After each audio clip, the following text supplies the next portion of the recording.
बिहार का शहर मुंगेर तारीखी शहर है। बंगाल के नवाब मीर कासिम के बनाए किले की लाल दीवारें, लाल फसीलें इस शहर की तारीख को बयान करती है।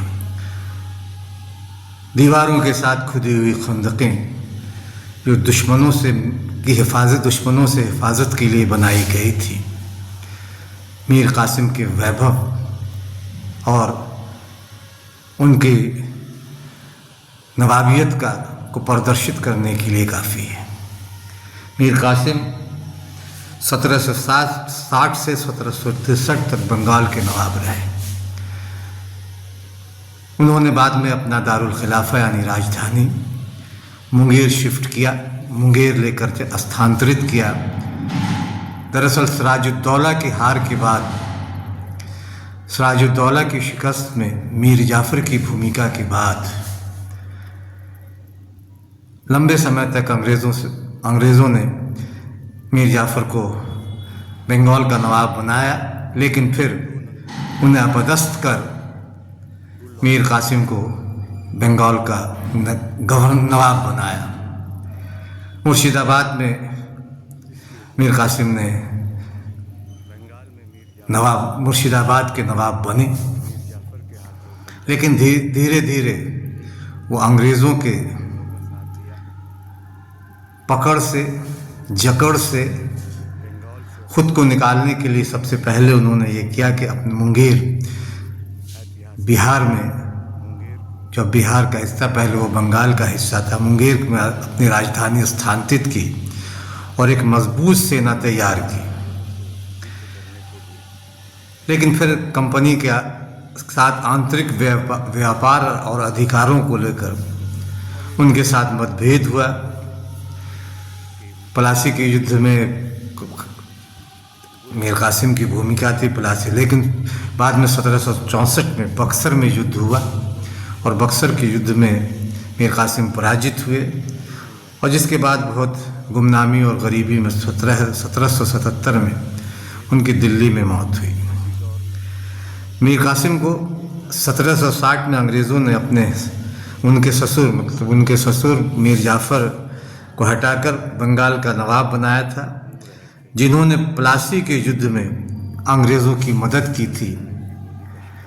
लेकिन वो बाद में उन्हें लगा कि अंग्रेज़ उनसे दबाव डाल रहे हैं, उनसे देश के खिलाफ भी काम करवा रहे हैं, लोगों के खिलाफ भी काम कर, तो उन्होंने धीरे धीरे अंग्रेज़ों से किनारा किया और अपने मुंगेर वो चले आए। नवाब बनते ही मीर कासिम ने कंपनी को बर्दवान, मिदनापुर और चटगांव के ज़िले सौंप दिए। साथ ही साथ 20 लाख रुपए भी नकद दिए, जो मीर जाफ़र का पूरा कर्ज था अंग्रेज़ों पर, उन्होंने उसका कर्ज चुकाया और फिर वो संघर्ष की राह पर निकल पड़े। मीर कासिम ने राज्य के प्रशासन को बेहतर बनाने और अंग्रेज़ों के प्रभाव से खुद को दूर करने के लिए 1762 में अपनी राजधानी मुर्शिदाबाद से मुंगेर स्थानांतरित कर दिया। उन्होंने एक मजबूत और समृद्ध खजाना बनाने के साथ साथ सेना को बहुत मजबूत बनाया।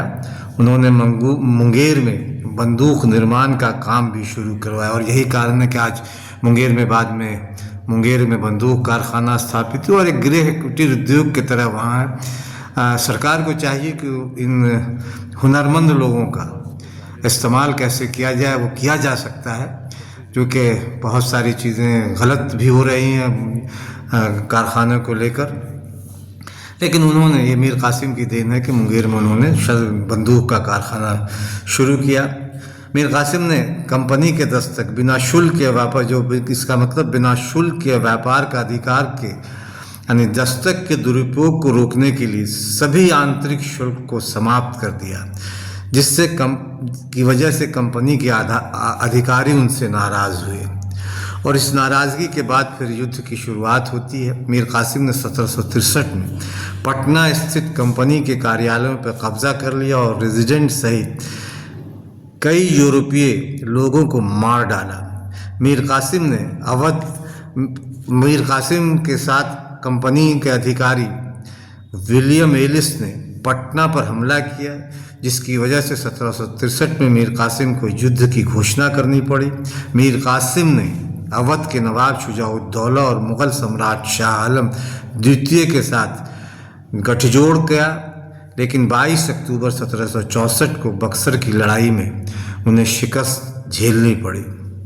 शिकस्त के बाद मीर कासिम को भागना पड़ा और 8 मई 1777 को दिल्ली के पास कोतवल में बहुत गरीबी में उनकी मौत हो गई।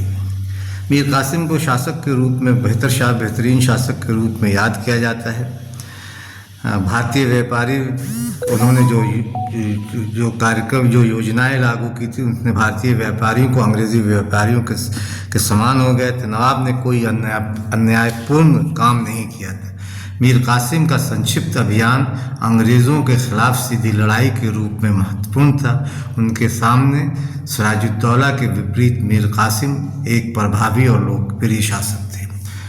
मुंगेर में उनके किले आज भी उनके वैभव को दर्शाते हैं।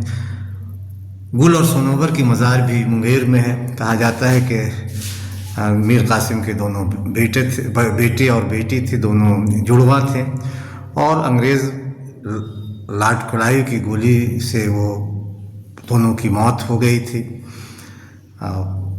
मीर कासिम ने एक सुरंग भी यहाँ बनाया था, वो सुरंग आज भी मौजूद है। दूसरा सिरा करीब 60 किलोमीटर दूर है।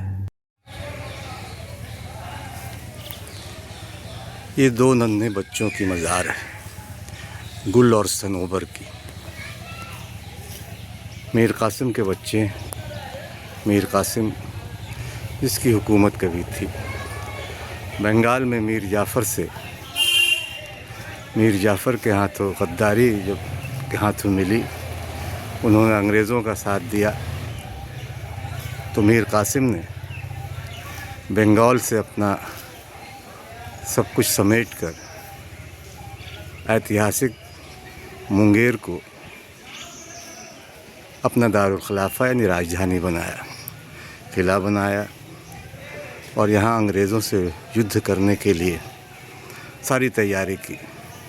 किले के अवशेष अब भी मुंगेर में पाए जाते हैं, और ये उनके दो बच्चों गुल और सनोबर की कब्र है।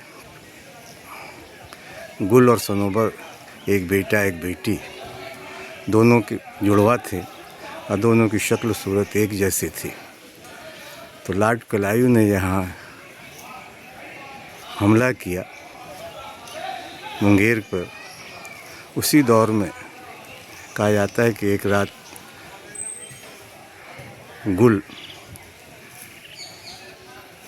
शेर जैसे लिबास पहने हुए कहीं घूम रहे थे, टहल रहे थे, तो अंग्रेज़ लॉर्ड क्लाइव की गोली का शिकार बनते हैं।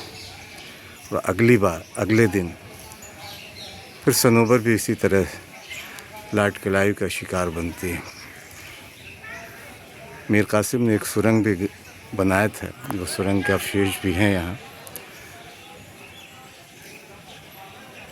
हालांकि अब तो सरकार ने इन दोनों कब्रों को भी देख रेख और बहुत अच्छा खूबसूरत बना दिया है, लेकिन ये बहुत कब्र खस्ता हाल थे। अब ये पार्क की शक्ल में बन गए हैं, लेकिन कब्र उनकी मौजूद है। उसके ऊपर से जो भी रख रखाव की बहुत अच्छा इंतज़ाम है। इन दोनों कब्रों को अगल बगल में दोनों को दफनाया गया था। तो एक इतिहास समेटे हुए ये दोनों कब्र गुल और सनोबर की दास्तान नए लोग शायद नहीं जानते हैं, लेकिन पुराने लोग आज भी जो ज़िंदा होंगे यहाँ वो जानते हैं।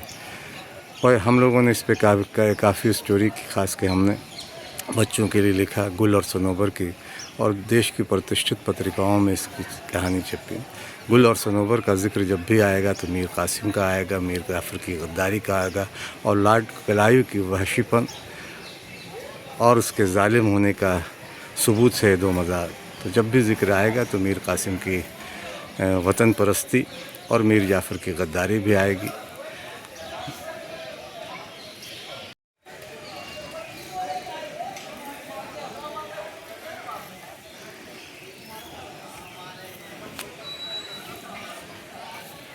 हालांकि पता नहीं चलता कि कौन से मज़ार गुल की है और कौन सी सनोबर की, उस पर किसी तरह का कुतबा नहीं, किसी जम वो मिट्टी के कब्र हुआ करते थे। और फिर कहा जाता है कि जो एक सुरंग बनाई थी उसी के ज़रिए लाट कलायू के लश्कर से लोहा यानी जंग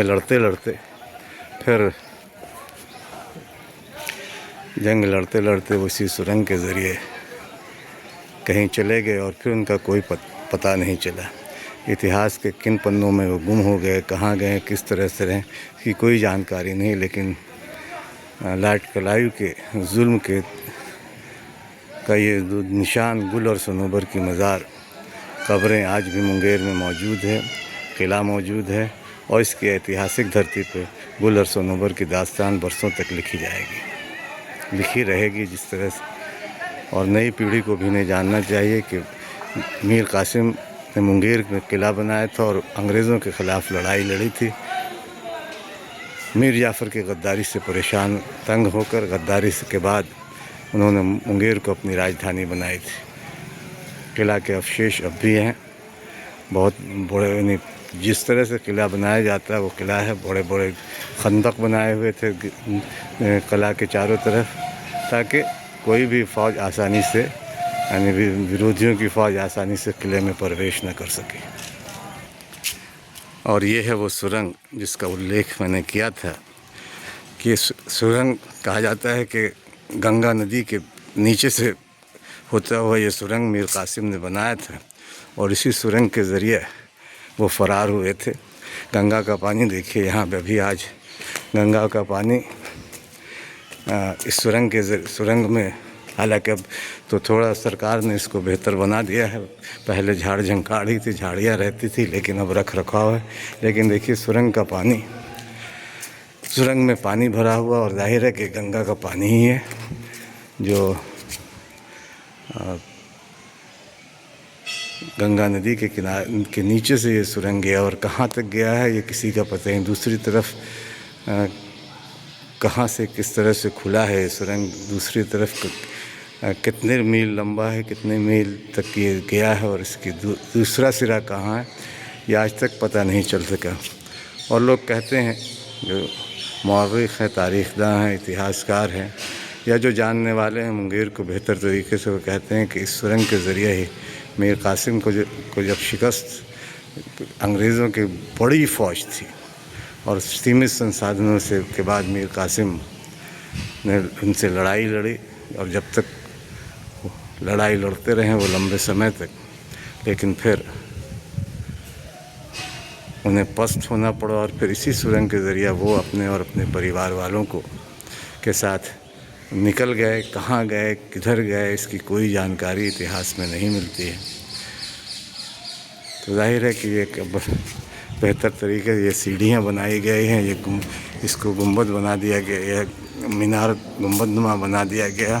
और ये अच्छे सरकार ने अच्छा किया कि उनकी यादों को बहुत अच्छे तरह से सहेज कर रखा गया है। ये इतिहास का एक सुनहरा दौर है। और गुल और सनोबर की शहादत का भी ज़िक्र इसमें किया जाना चाहिए। और मीर कासिम की बहादुरी, वतन परस्ती की बात भी होनी चाहिए, होती रहती है और होनी भी चाहिए। कौन घाट? कुप्पा घाट। तो कुप्पा घाट से इसका ये है। हाँ, पता नहीं, बहुत लंबा सुरंग है। वहाँ का भी आदमी बोलता है। हाँ, वहाँ का भी आदमी बोलता है। हम लोग भागलपुर 30 वर्ष रहे हैं। यहाँ तो हम लोग का जन्म भी है। हाँ, तो यहाँ के विषय में, इसके विषय में हमको जानकारी नहीं था, लेकिन वहीं से सब जानकारी हमको मिला भागलपुर से। अच्छा। कि मुंगेर से कनेक्ट है और डायरेक्ट यहाँ निकला है। उस तरफ से करीब एक बार जत्था छूटा है। वहाँ का आदमी जैसा कहना है 251 आदमी का जत्था छूटा है। सबके पास और टॉर्च सब लेके गया सुरंग में, लेकिन वो 251 में एक तो भी लौट के यानी खोजने के लिए गया कि कितना लंबा चौड़ा। वो भीतरे में खोज रहा है कहाँ है, कहाँ नहीं मिला है।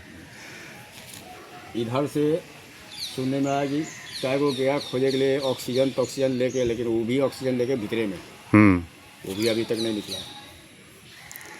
सोचिए कैसे बना होगा उस वक्त ये सुरंग, कि जो बनाया होगा। लेके 60 किलोमीटर पार कर गए। हाँ, तो 1-2 किलोमीटर नहीं है भागलपुर, तो- 60 किलोमीटर। हाँ। और उस ज़माने में कौन और इसको अभी भी कुछ नहीं है मेरे ख्याल से, अगर इसको साफ सुथरा कराएगा ना, इसका रास्ता निकलेगा। तुरंत हम देखे हैं अंदर बहुत भरा गया, नीचे थल पत्थर पानी। हाँ, हाँ, पानी ज़्यादा नहीं है, पानी ज़्यादा नहीं है। पानी पानी तो गंगा का ही होगा। हाँ, पानी गंगा का गंगा है, का ही काला पानी। पानी नहीं है। इसमें मछली भी होगा मेरे ख्याल से, साइड से अच्छा। आया हुआ। हाँ, मछली हाँ, है। नहीं सही कह रहे हैं। वाह। जरूर है। क्या बुलबुली छोड़ा रे।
यह है मुंगेर का कष्टहरनी घाट। बचपन में बहुत आए हैं, जिसे हम लोग कष्टहरनी घाट कहा करते थे। बाढ़ की वजह से पानी बढ़ गया गंगा में, इसलिए इसे बंद कर दिया गया है। और ठीक इसके बगल में ही देखिए गुल और सनोबर के मज़ार हैं। गुल और सनोबर जो एक इतिहास का एक हिस्सा, मीर कासिम के बच्चे, इन्हें लॉर्ड क्लाइव के जुल्म और गोलियों का शिकार बनना पड़ा।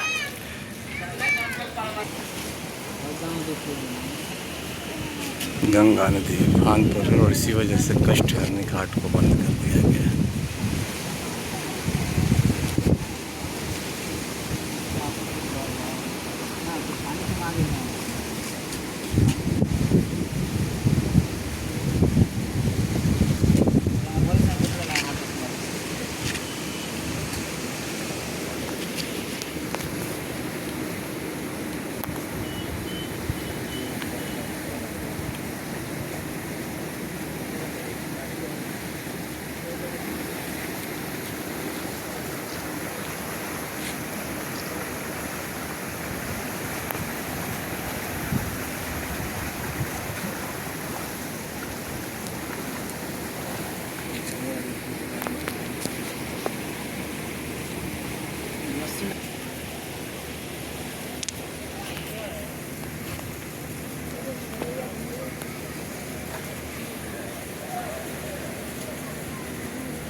इतिहास का एक हिस्सा।